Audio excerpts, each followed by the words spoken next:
You are now tuned in to Poppy Chulo Radio, your web portal for the best in pop culture news and interviews. The following is a Poppy Chulo Radio original program. The views and opinions expressed in the commentaries and/or interviews in the following program are solely those of the individuals and are not views of Poppy Chulo Radio, its parent, affiliate, or subsidiary companies.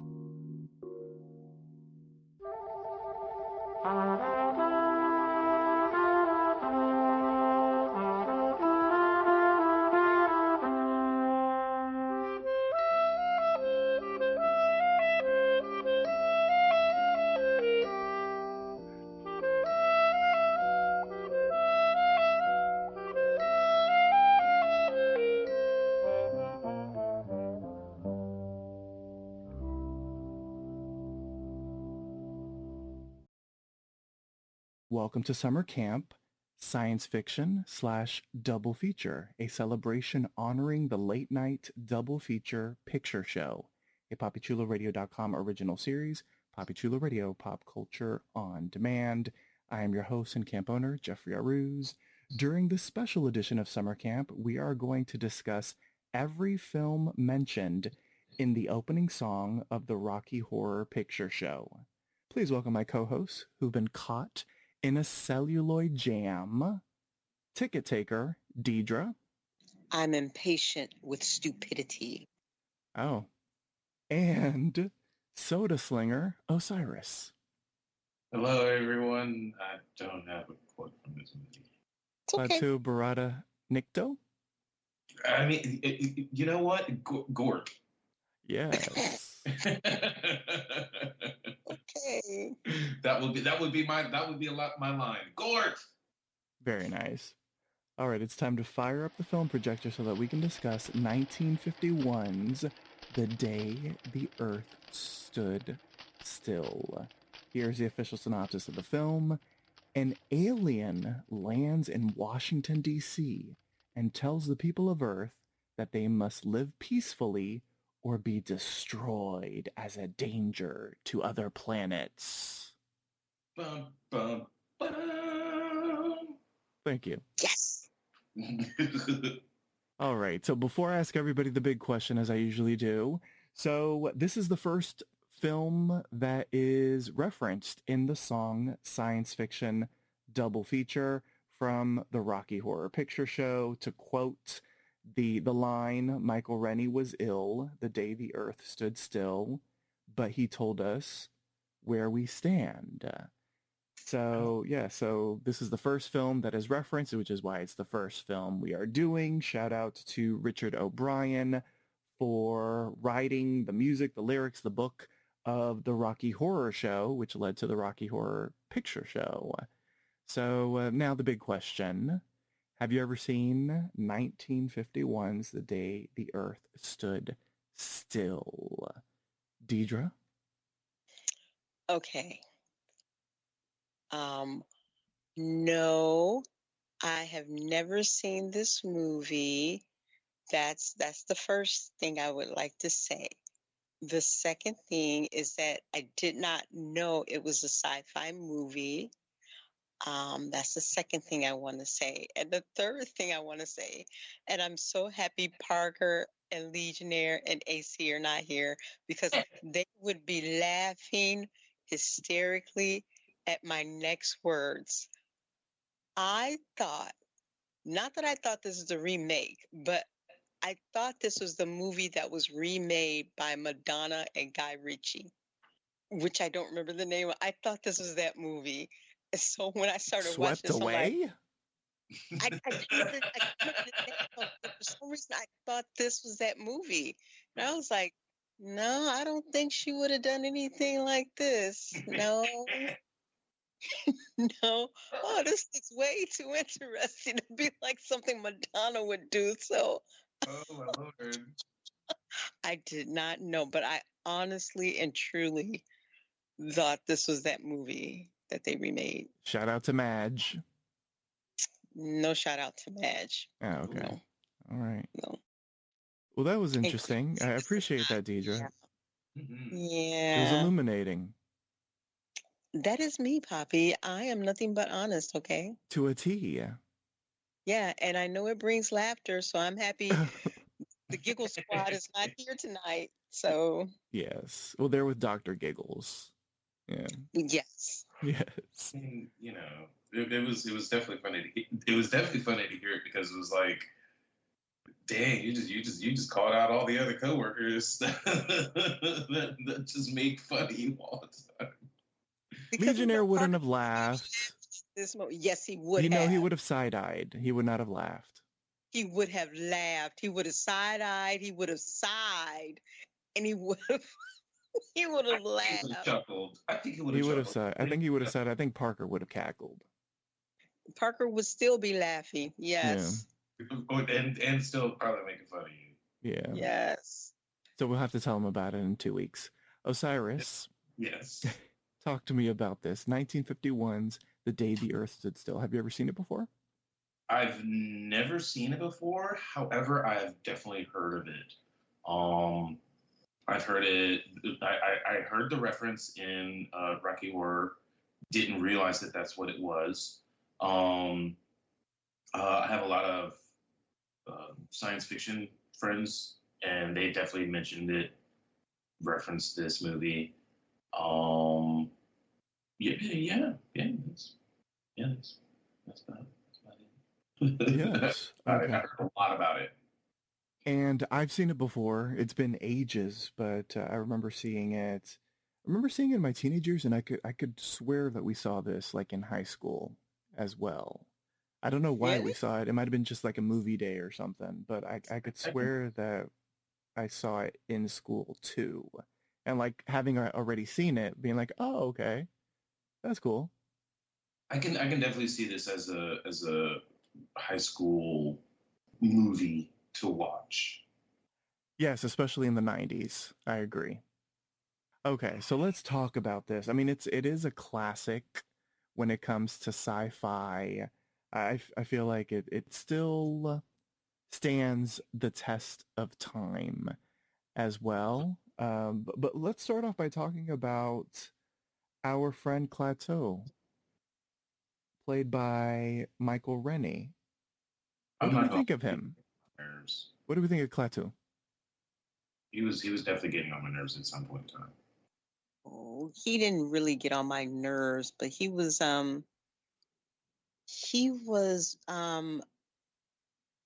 spoke not do I want to say he spoke few words? I liked his character. I did because his character was trying to meet some people to have conversations. He didn't want to repeat himself over and over again. Many of the other people made me mad, but he was very to the point. There's something I have to tell you all. I don't want to keep repeating myself. I want to just tell it. And that's definitely something I did enjoy about him, like the directness, the assertiveness, the fact that he could say what he needed to say in 25 words or less, that's Yes. definitely how I operate. The only reason why I was saying like he was getting on my nerves is because it was like, you know, he was taking the nice guy approach, and humans are stupid. The nice guy approach does not work sometimes. And back in that day and age, the nice guy approach was definitely not the approach that was needed. No, and I think that's when he was talking to the initial guy that he saw in the hospital when he was talking to him, it seems as if he was making that he was making it very clear without saying it flat out. I'm being nice. I'm trying to stay, calm about the situation I don't want to discuss with you. And here you are, constantly telling me, oh no, that's not going to work. The universe and the politicians and the heads of country are not going to come together. I'm like, Yeah. And but you can tell that he was He was trying to do it peacefully. I fully understand, but it was just one of those things that was like, you know, at some point in time, I was really hoping he would like kind of step up and be like, look, what did that I man say on oh my god, Planet of the Apes? Like listen here, you damn dirty apes. Like I was really hoping him to like really put his foot down and be like, look, get me to some people that I want to talk to. I think he did put his foot down. Well, he said a few things, but like you said, the 5 word or less lines that he was saying. When he said, "I'm impatient with stupidity," I love that that pause. That gave me complete and total pause right there. Like That was the read of the night. I love Yes, that line. yes. That would have made me say, you know what? I'm gonna go talk to some people and I'll come back. Right? Like, how do you recover from that? Yeah. Oh, ooh, Like, okay. he said that, and I was like, let me pause this real quick. Like, ouch! Like, he just insulted that man, and that man did not know. He No. was too stupid to even know that he was insulted. Yeah. That's what you see when people have their own agendas. That's terrible. Mm-hmm. Before we talk about some of the other characters, I want to talk about some of like the visual effects that we saw in this film. It's a science fiction film. It's about an alien traveling to Earth with a warning, basically, you guys need to think about peace. If not, we're going to vaporize you and that sort of thing. But I mean, he does come peacefully. We get to see a spaceship. We get to see inside the spaceship. We got to see a robot. Well, we know how someone feels about robots, but we got to see a robot from outer space. We got to see some interesting technology. This film is based on a short story from the year 1940. The short story was called Farewell to the Master by Harry Bates. So it was a short story that has now been adapted into a film. And for the visual medium, of course, they want to show off some visual effects, practical effects. What did we think of all of the effects that were used to sort of express this otherworldly story, from outer space and that sort of thing? Mm-hmm. It was I thought they did a pretty good job with the effects in this movie. Because they were very minimal for the most part.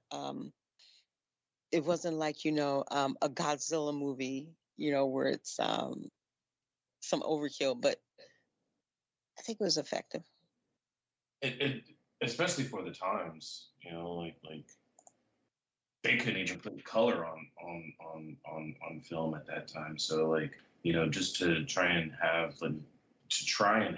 and utilize special effects, visual effects, they did a really, really good job of that. I agree. They were simple but effective, and I think the black and white like accented the effects. Like it was Yes. almost beneficial that the film was in black and white because the effects were simple but effective, and they looked really good in black and white. Like the vaporization effect that Gort the robot did, vaporizing the weapons and vaporizing a couple people too. But like that light effect, where, you just see like the ray coming out of him, and then, in essence, what he's shooting at, just glows a pale white color and then just disappears because it's disintegrating. It worked. It was really effective. Mm-hmm. I definitely like one of my favorite special effects was the opening and closing of the spaceship. Yes, that was gorgeous. That was really good. For the times, that was very, very. It was one, stage effective. It was two, visually effective, and three, it was like how seamless it was I Hmm. was very, very impressed with that. Especially, I mean, it's 1951, right? So they probably Yes. filmed this in Yes. 1950. I mean, there's no CGI. There's no computer animation, right? There's no, Mm-mm. we'll fix it in post with the CGI and with the VFX and all this kind of stuff. I mean, that was practical. And what I read was that they basically used like putty to like close up the what do you call it? The it's not the creases, but the door Oh, the frame seams. basically. Oh, the door joints. The joints and all that kind of stuff. Like they covered it up with putty and they had to like reapply it every time. But that So was fun. how they made it so that it looked smooth. And when they had to open it up and that sort of thing, I mean, they would open it up, and then when they would close it up again, they would seal it again so that it looked smooth once again. And I was just like, wow, like that's brilliant, because Yeah. it was so simple. I mean, clearly that's not a real spaceship, right? So we know Mm-mm. it's not going to fly up in the air, but the way that it was constructed, I mean, especially in the 1950s, because that's like the start of like, not just, the fear of UFOs and that kind of stuff, but it's also the atomic panic time and that kind of thing. So the way that they were able to create this ship that looked incredibly real and also futuristic, but simply done. I mean, I don't know, you know, what that was. It's just, pieces moving, right? But Yeah. like it moved in a way that it looked otherworldly, and it worked. It was very, very effective. Yeah, that was definitely one of my favorite parts about this. And I kind of want to caveat to like, um, I saw this poster online, and it basically tells the literature history of science fiction, and this movie is like a very important like branch of of science fiction and fantasy. Um, and I feel very, very lucky to watch it, especially for the visual effects. I will Hmm. say this. In the year 1995, this film was selected to be preserved in the U.S. National Film Registry as culturally, historically, or aesthetically significant. So I feel a lot of people feel the way that you sort of express yourself right now, Osiris, in regards to this film. And the other thing that I want to talk about before we like dive deeper into the plot and the characters and that sort of thing is the music, because I loved the music. The person that's involved with the music is a gentleman by the name of Bernard Herrmann. For those that are fans of scores and that kind of stuff of films, Bernard Herrmann should be familiar because he is very well known for his collaborations with Alfred Hitchcock.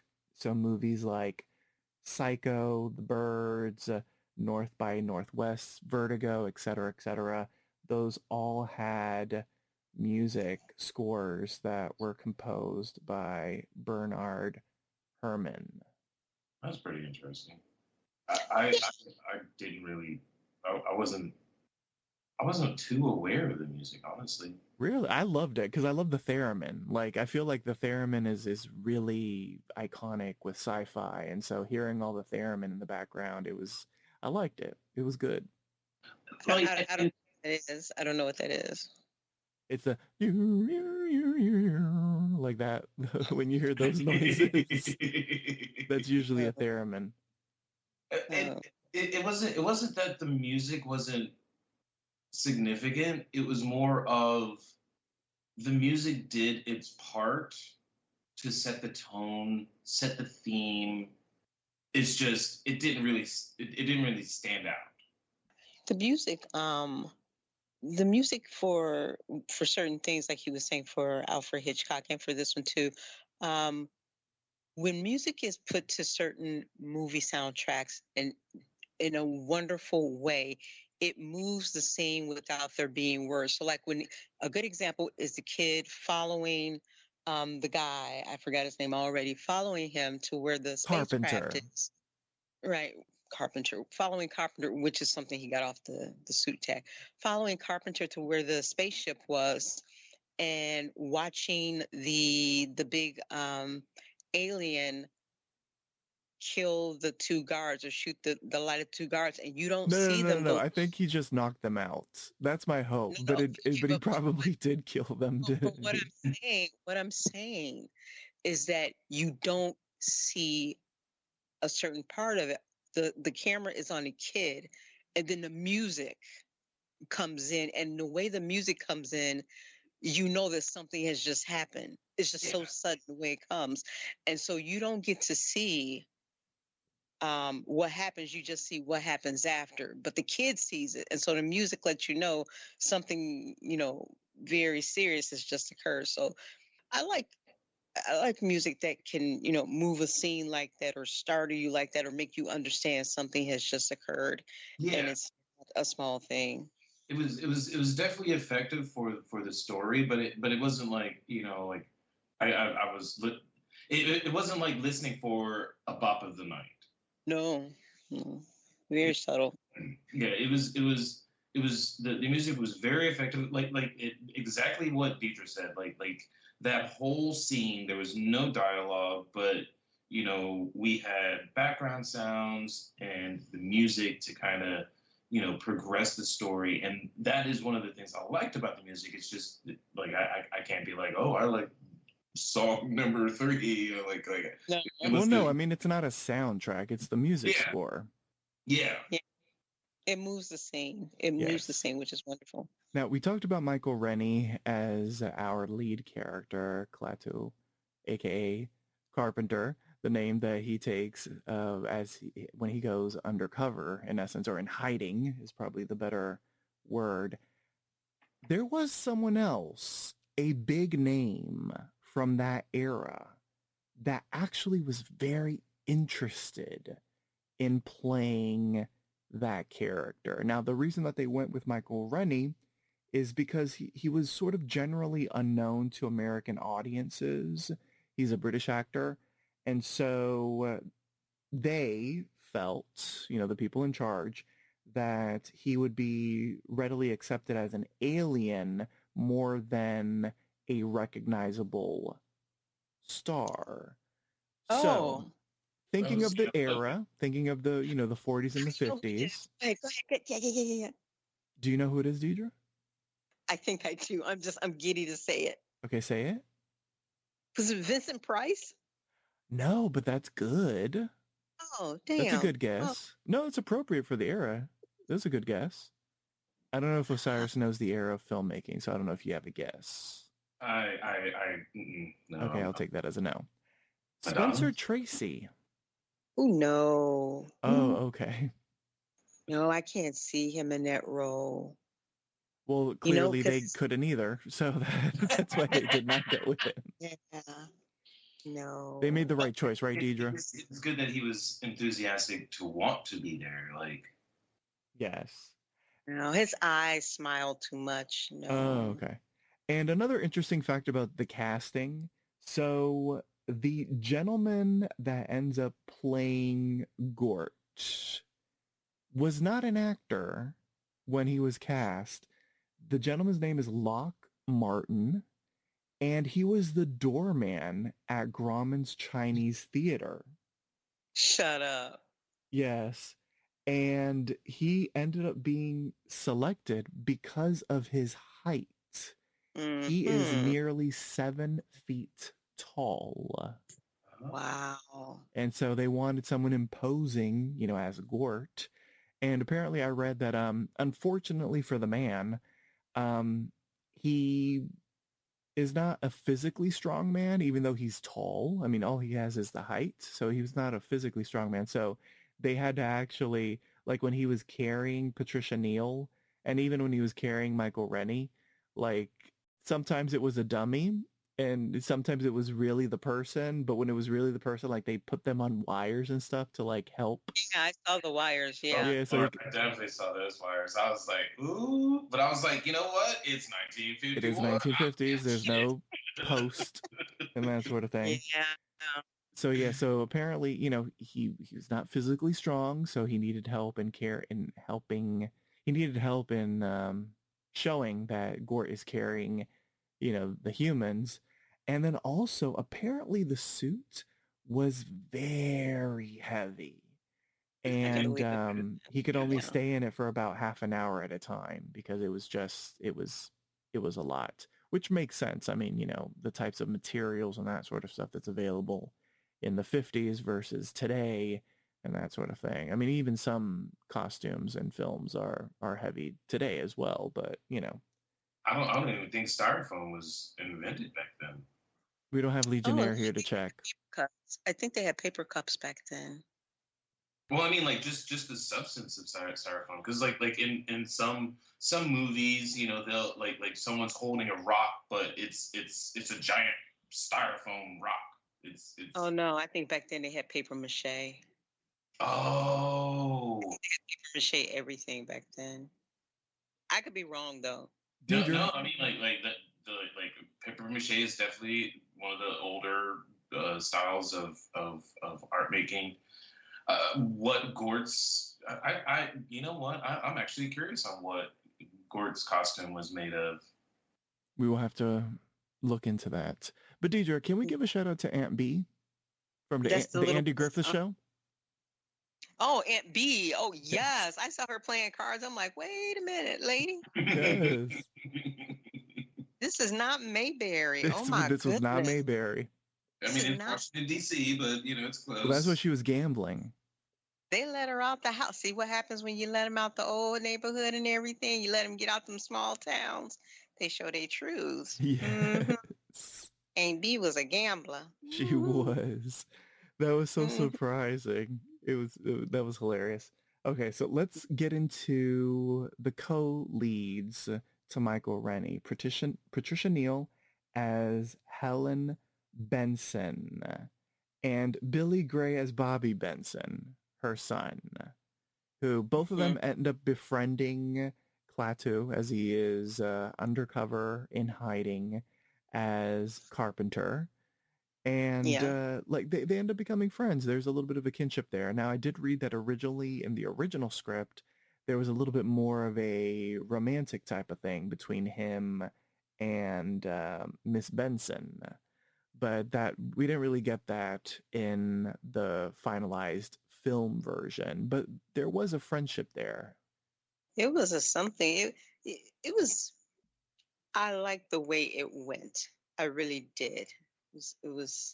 It worked out better in my opinion. There was an amicable standing between them. Yes, that's the way I put it, Poppy. Yes. All right.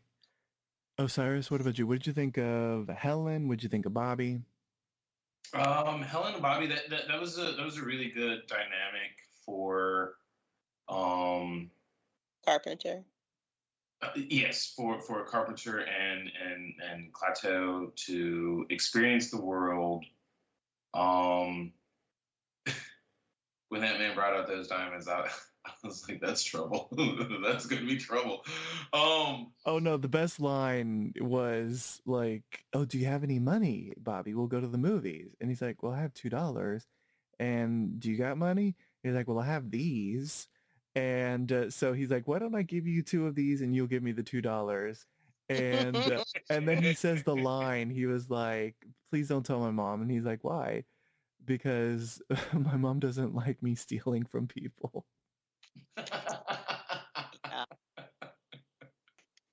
Yeah. Like it was definitely it was a wonderful dynamic, like I said, for the story, for us to learn,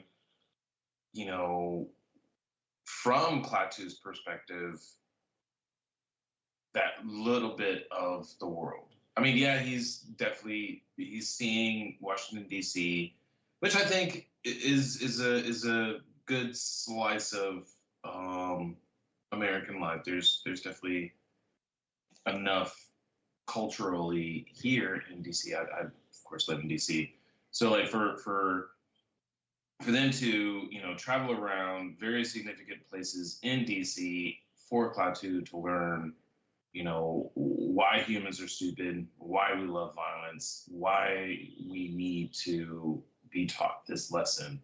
That was the perfect, like any of the other housemates. That would have definitely made for a much different movie experience.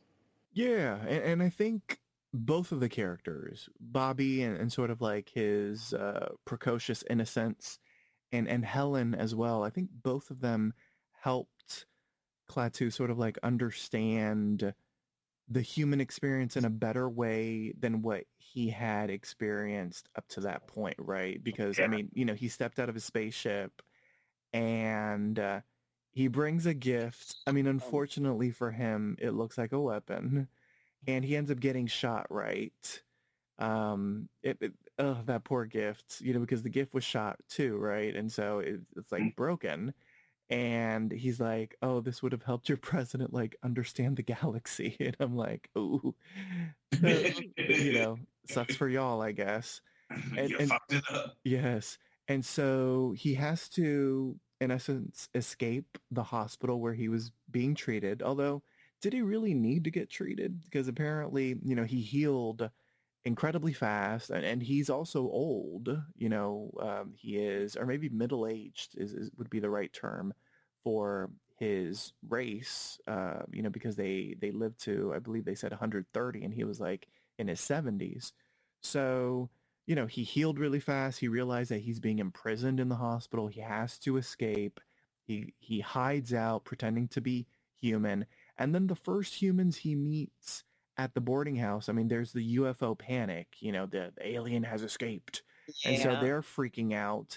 And then the next morning when he's like chatting with them over breakfast, they're all talking about like, oh, they need to exterminate this alien. They need to get him. He's probably evil. He's murderous and all this kind of stuff. But then Helen was the first one that was like, maybe he isn't, maybe he's peaceful. Maybe he's this, that, or the other. And so Helen and Bobby were really his first sort of taste at humanity, the Yeah, kindness in humanity versus the violence in humanity.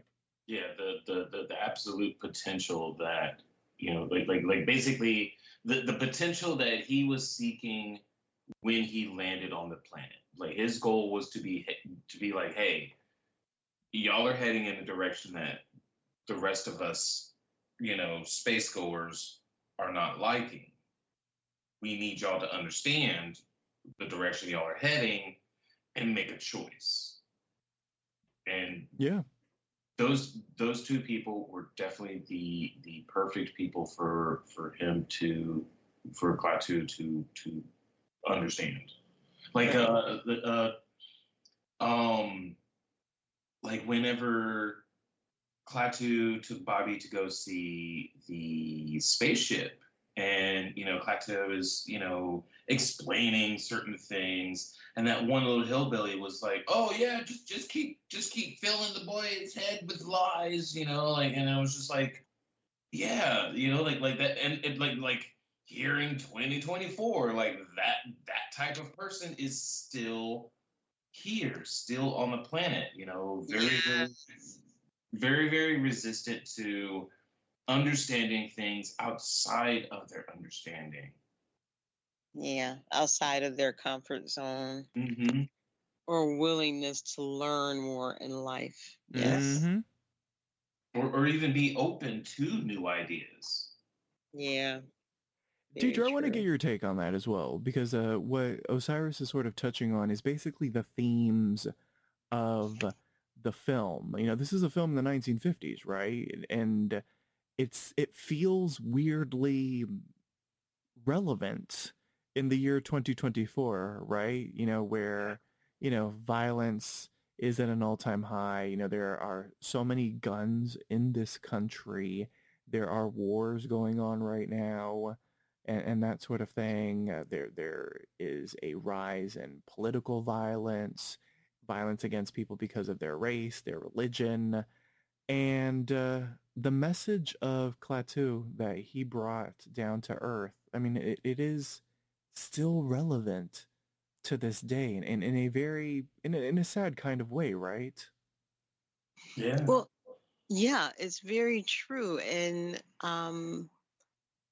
it's not going to change because we're not allowing it to change. That's just the honest to God truth of it. This planet, every person who lives on this planet repeats the same mistakes, the same patterns over and over again, century after century, decade after decade. And when you sit back and ask yourself why, and when you try to solve the problem or pinpoint the problem, you're always going to come across the people that want to continue to perpetuate it. And that's why we continue to have this problem. It just keeps going. One would think, oh, they would outgrow that, like the whole supposed caveman Neanderthal mentality, the whole slave movement, everything that the things that we've grown out of. There are many aspects of that that are still here with different names and different sort of forms, but they're just the same. Like they say, slavery still is here. It just has different names to it. They continue to perpetuate it. Yeah, these are the things that Carpenter was talking about. It's lessons are never learned when in reality those of power don't want the change to happen. They do whatever they have to do to keep it perpetual under different names forever and a day. So yeah, I mean, I wouldn't be surprised if this is why a true alien has never landed on this planet. They're listening to all the Or satellites, why they've the never radio revealed signals. themselves, Deidre. No, I Yeah. don't Because they think might, they've because ever. they might be among us, but they don't reveal themselves because they know. Yeah. No, I mean, I think it they're out there. still I think could have happened. No, I think they're up there. I think they're out there, but I just think Wait, there's way too much not so much space noise, but I think they're able to tell who we are from all of the stuff, the radio signals and everything oh yeah. that's up there. So if you can hear all this and figure out who we are in the multiple languages from around the world and what we're still doing and the problems we're having, why would you want to come here and converse with anyone? Yeah, no, you're right Who's about going to that. listen? And if you and look, no one can say what kind of time they live in, how things flow with them, what their world is like, what their people are like. But if you know what we're like and you're like, we don't like that noise, and that's consistent, and it's been growing decade after decade. What, more than one century? This is the second century now, I think, since we've had radio. I don't know. But if it's been growing worse, would you come here and want to talk to anyone? What do you think is going to be different if you came here and spoke to someone? They would just try to make you a celebrity and make money off of you. So no.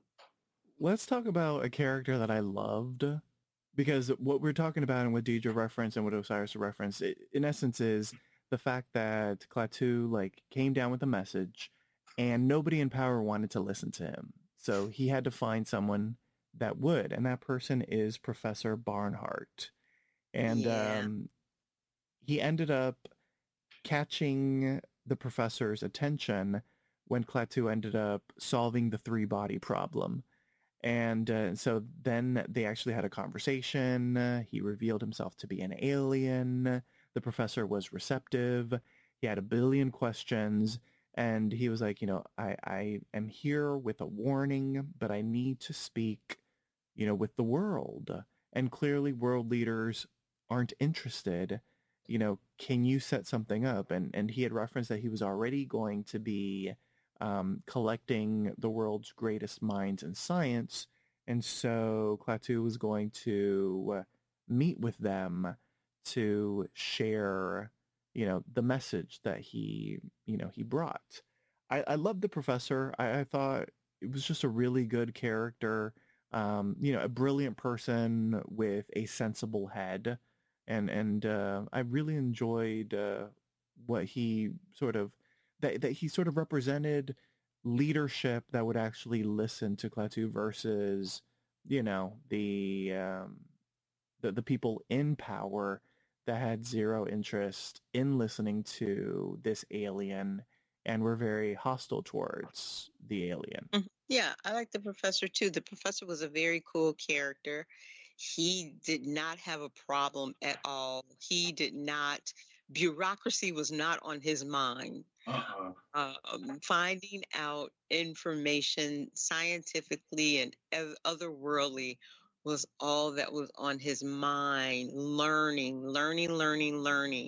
new things, finding out, about this guy, about his planet, what else he knows. Yes, and it would have all turned out great. Yes. Well, I think Deidre, it would have been great. I want to ask you. I'm pointedly asking you this because I really want to get your opinion on this, because we're going from someone that we enjoyed and we thought was a positive person in this movie. Let's talk about this motherfucker Tom. Oh, what's her name's boyfriend? Boyfriend, Mr. Insurance Agent that wants to be on the cover of the newspaper. Ew. Yeah, what about him? Mm-hmm. Can we agree he ain't shit? Yes, we can. Yes, because wasn't that a diamond?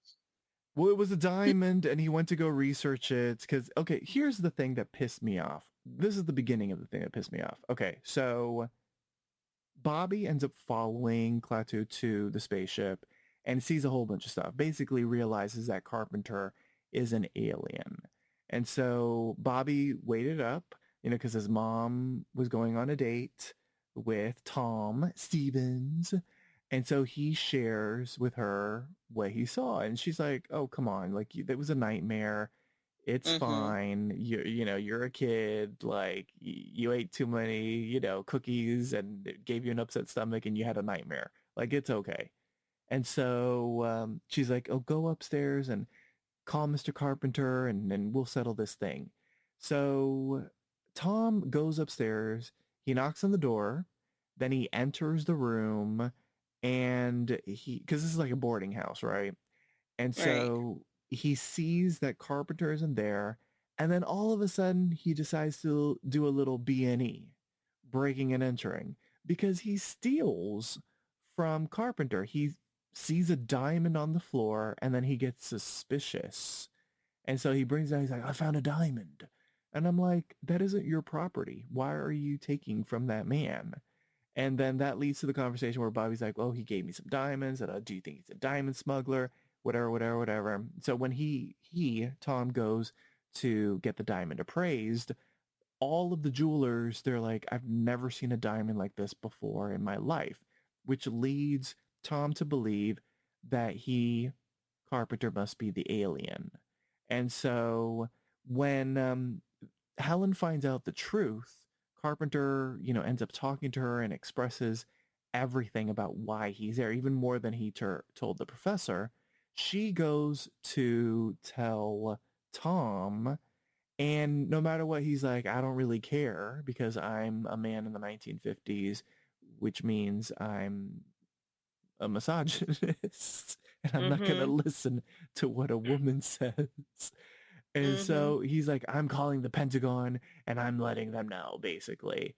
And I didn't even know he could just call, like chiefs of staff and secretaries and all this stuff. But he told his operator, there's no gates around the White House. I know, right? Because he was just like, patch me in. And I was like, what? And he ended up making it through. And she's like, don't say anything. The fate of the world is at hand. And him being a macho man in the 1950s, he was like, I don't care about the world. In essence, he was like, I care about me and I want to be on the cover of a magazine. That's right. That is right. That is exactly that. Ooh, I loved how oh my god, Helen, I loved how like her face shifted when he said that. I don't care about the world. She was like, whoa. Whoa. Yes. Pump your brakes there, big boy. Like she was like, you are heading down a path that I don't like. And then like his next, I forgot what his next, like his next words. He was It was like, like, well, you're going to have respect for me when you see me on the cover of the newspaper. And I was like, what? yeah. Yeah. And then he was like, well, you're not gonna think that way until you're married, because you'll be married to me. And she was like, honey, Yeah. I'm not marrying you. and Like he did this not conversation is just over. say that. Oh my God. Like, Yeah. oh man. I love that, how like they showed how she was just like, no, like, yeah, you were cool, yeah, I'm trying to get back in the dating pool. Thank you for spending time with me, but yeah, You ain't it. but not You my, ain't. yeah, she she was like, you are not my type. Hmm. She said that shit real quick too. Wow. We haven't talked about the incident that pretty much gives this film its title. So the professor, Ooh. the professor and Klaatu ended up talking, right, during their first meeting. And the professor is a little cautious that, maybe these great scientific minds might not be interested in meeting with Klaatu, right? Like that, it might be difficult to convince them all to meet up at the same place. So basically the same bureaucratic crap that was going on with world leaders might go on with the scientists. But he was like, what if you could do something? Because he had referenced, if I can't speak to anybody, like I might have to like level New York City. Like I might have to, Show of force. show of force, exactly. And so the professor was like, can you do that show of force, but can you do something that isn't harmful to anyone and doesn't really cause damage? And that leads Klaatu to think like, that's an interesting situation. And so what Klaatu did is one afternoon from 12 to 12:30 p.m. Eastern Standard Time, the world stopped. Hmm. Everything stopped except, little asterisk, because he did not want to harm people. Airplanes that were in flight, they continued on. Hospitals were running, but everything else stopped for 30 minutes. Yep. Yeah, if it needed any kind of electricity, it all stopped. And that was like when the professor proposed that, I actually kind of took a second, paused the movie, and was like, you know what? Like, let me brainstorm. What would that be? Like to show force, like a show of force. And I'm from the military, and like show of force is a really strange diplomatic thing. And it can come in a number of ways. Especially when the professor was like, do it in such a way that doesn't harm anyone. And I was like, well, the only show of force that I can think of is a parade. Like that's literally the easiest show of force that doesn't harm anyone. And True. for them to be creative enough to just stop all electrical items throughout the whole entire world, except for specific things. I thought that was absolutely brilliant. So to sort of shift gears a little bit, this film features one of the most iconic lines in science fiction, and that is Klaatu Barada Nikto, which we never get a definition for what that means in the movie. And people have tried to sort of guess what it means. In essence, it is kind of a failsafe, right? Because Klaatu is basically telling this to Helen, if something were to happen to me, I don't know what Gort will do. Like he could destroy this entire planet. And so if something happens to me, go to Gort and say Klaatu Barada Nikto. And then we see Gort go from um, weapon to kind of savior. He ends up picking up Helen, taking her to the ship. He goes and rescues Klaatu, who has been like shot and pronounced dead. Why he was in Mm-hmm. a jail cell and he was dead, that I don't understand. But Gort ends up collecting his body, brings him back to the ship, and via the ship's technology, he ends up being brought back to life for an additional moment. He doesn't know how long he's brought back for, but he's alive. An interesting little fact that I read about the making of this movie, because there's this line, where he says something like, he talks about like the Almighty God in essence.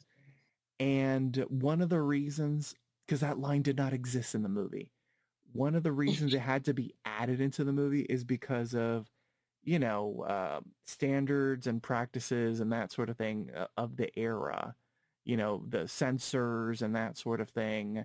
They didn't want somebody to be like all powerful, which in essence was what this sort of race of aliens were. I mean, they were all powerful, their technology is greater and all this kind of stuff. But, they at the time, they didn't want this character to be like that all powerful. It's kind of like those, like, the Hays Code and that kind of stuff, where Mm-hmm. like only the good guys could win, the villains had to die at the end and that sort of thing. So it was part of that. Oh, And so they added in that sort of religious subtext. They were kind of forced to do that and that kind of thing. that way they didn't offend the Christians. Exactly. And so yeah, so that's why that line was in there, and it didn't really fit in with like what Klaatu had talked about with their race of people, or the race of aliens that he comes from. But yeah, but he's brought back because in essence, originally in the script, he was like brought back permanently, right?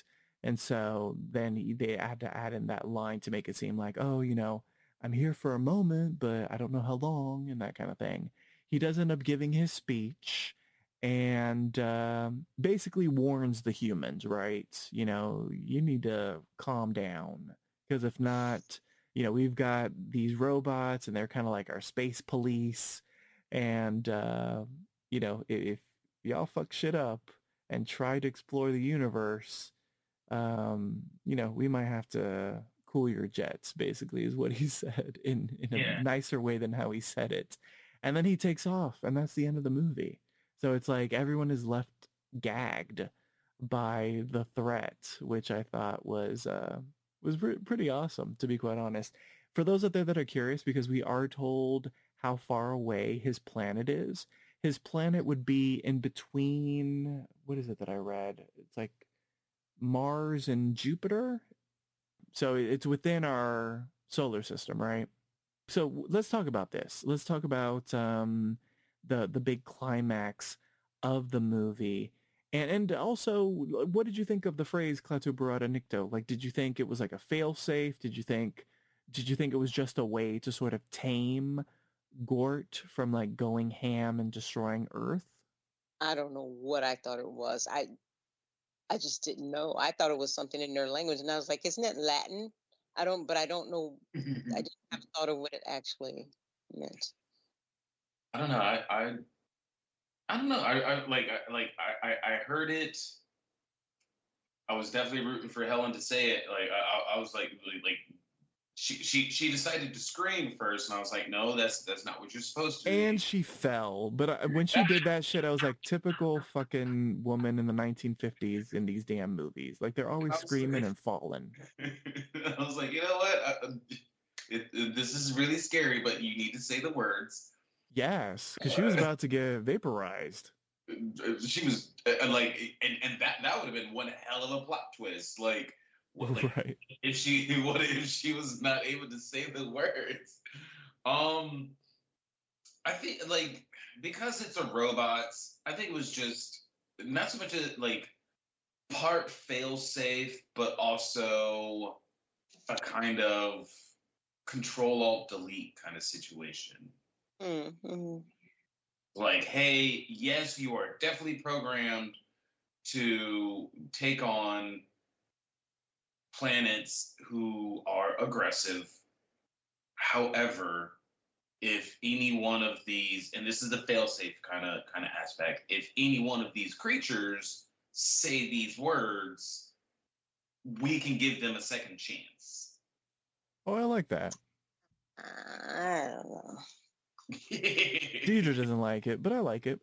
Because I mean, like, imagine if Helen didn't say the words, or she didn't have the chances. Like, imagine if she didn't even go there. That'd be a whole different ending. Yeah. Mm-hmm. Can I just say a fun little Or fact? things. Fun little fact about the phrase. So the actor Patricia Neal, who plays Helen, right? She, during like the whole movie, like she thought she was a part of like, the sort of like the schlocky sci-fi of the time, right? Like she had no idea that this film would end up becoming kind of like a masterpiece in science fiction, a movie that, people would talk about for years and years and decades to come. And so she like found that word, like she found the phrase ridiculous basically. And she was like, she like couldn't get it out without laughing sometimes because she thought it was so ridiculous. And she had no idea that this would end up becoming sort of like this premiere movie in science fiction and this movie that, is taken seriously. Like she thought it was like going to be like the schlocky stuff that was being released at the time, all this science fiction that was coming out, these, invaders from different planets and that kind of stuff. So it's funny how sometimes you have no idea, like you're a part of something and you have no idea that it's going to become, this larger than life type of situation. That was beautiful, Poppy. Mm-hmm. Yeah, it was fascinating. I loved reading that. It was just like, oh, I can only imagine, right? You're in this movie and you're like, I have to say what? Well, I don't understand. Out of all the lines I have to say, this is the most ridiculous one. That's probably say.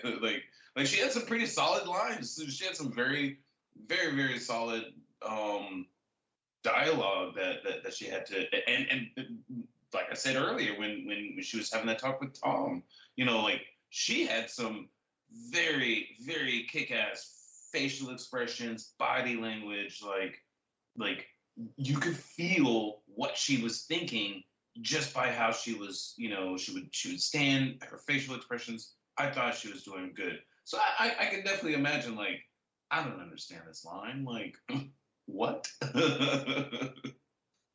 Now, I did find some information on the suit.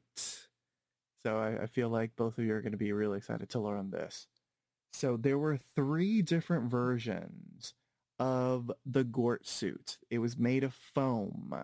One with lacings up the front for shots from behind the robot. One that laced up on the right for shots taken of the left. And one that laced on the left for shots taken of the right. Apparently the seam and the laces on the front of his suit can be seen in the shot where he first starts to carry Helen to the ship. Which is interesting, because I want to go back and freeze frame it. I'm intrigued now. Oh my goodness. Yeah, I had looked up what I could, and I saw that it was made a thick foam, a massive thick foam rubber suit painted with aluminum. The headpiece was made of metal and plastic. Oh, I'm just gonna interesting. let me know you two are ready. What? I said I'm just gonna take a nap. Let me know when you two are ready. Oh, okay. And also, I did forget this, but there was another actor that was almost Klaatu.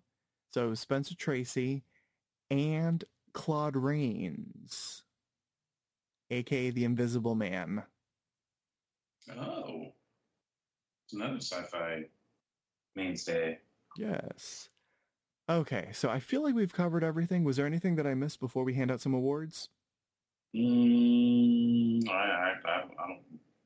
don't have many I, notes on this movie. All right, well, let's do it. I do want to say, Yes. living in DC and having them like that little car chase. I thought that was it wasn't even a car chase, but it was a car chase. Um, I thought that was pretty interesting. And they were there, calling out different areas and roads and intersections. So I was like, oh, I know exactly where that is. Oh, Oh, nice. that's right down the street. All right. I thought that was pretty cool. Well, before we scream lights out, let's hand out some camp superlatives. We haven't done this one in a while, but it's appropriate. Scream Queen. Helen. Yes. The Helen Diva. did, yes. Gort. Yes, the big guy was the yeah. The She Ain't No Diva. Tom. Oh yeah, definitely Tom. Was Tom trying to be a diva? That's all he ever wanted. Oh, whenever I'm famous, girl, bye. The Ingenue. The little boy? Okay, or Klaatu. Mm-hmm. Let's Or see. or the professor. Oh, okay, all right. Well, yeah. Let's see. Well, the Mickey Rooney Award for Excellence in Child Acting. Definitely Bobby. Yes. Yeah. The Read of the Night. We already said it, but can someone repeat it? I'm impatient with Impatient stupidity. with- Yes. Yes. The best usage of a cheesy special effect. The I-beam. I'm gonna say Oh, Well, it's not cheesy, is it? No, it's pretty good. yeah. I'm gonna say the whole movie. Oh, okay. Well, no, it's appropriate, I feel. Yeah, because like with Gort, Carrie, and Helen, technically that's a they had to make it a special effect when they like no, we're not supposed to see the wires, but it becomes a special effect because this person cannot physically do it. Mm-hmm. And they had to That's right. they had to alter it so that we get the effect that this robot is carrying this woman. That's a special effect. That's right. Mhm. That's right. So yeah, like like every single one of those, like every single one of the special effects, like I definitely think a lot of it was groundbreaking for the time. Well, it's time to gather around the campfire to toast some marshmallows. It's time to rate this film on a 1 to 10 marshmallow scale. Osiris, you get to go first. How will you rate this movie? I would like to give this movie 8 marshmallows. And I want everyone to understand that just because they're shaped like this doesn't mean that I'm changing sympathies towards robots. Oh. But they're going to be shaped like Gort in different poses. Oh, okay. You got I-beam Gort. Oh, the like frozen and plastic Gort. Yeah. Yeah. The beautiful Deidre. I give this movie The Day the Earth Stood Still, made in 1951, 8.5 marshmallows. They were plain marshmallows. This is a very good movie. I feel some things for not understanding that this was not the original movie that was remade by Madonna and Guy Ritchie, so I missed out on it all this time. Um, I like this movie. I like all the aspects of this movie. So 8.5 marshmallows for me. So Deidre will be rewatching this. Yes. Very nice. I'm going to give it 9 marshmallows shaped like Klaatu's spaceship, because it was good. Like, I mean, it is a classic for a reason. It's very entertaining. I am mad at myself for taking so long to rewatch it. I know I saw it a couple times in my teen years, but it has been a long time. So I'm glad I rewatched it, and definitely it will be a movie that I will watch a little bit more frequently. It was just beautifully done. It's just a really, really good, solid piece of science fiction. Really good. And on that note, it's time for everyone to report back to their cabins. Your bunk beds are waiting for you. Join us next time for a brand new installment of Summer Camp. Here's one of our campers on our PA system with a few announcements. Thank you for the intro, and sorry for the microphone feedback. Like us on Facebook, facebook.com/PCR Summer Camp. Follow Poppy Chula Radio on social media. We are on Facebook, Instagram, Twitter, at Poppy Chula Radio. Do you have any questions, suggestions, comments, or concerns? Email us via contact@poppychularadio.com. Are you interested in joining the Poppy Chula Radio team as an on-air personality or blog contributor? Email talent@poppychularadio.com. Binge listen to your favorite Poppy Chula Radio programs by visiting poppychularadio.com/archives. You can also download tonight's broadcast and the rest of the series through iTunes. Just search for Poppy Chula Radio Summer Camp and subscribe. Back to you, camp counselors. Oh, not again. Sorry for the feedback. Thank you, my fellow camp counselors. Please wish our campers and the listeners a good night, starting off with Osiris. Good night, Gort. And Deidre. Good night, everyone. Thanks for tuning in. Good night and lights out.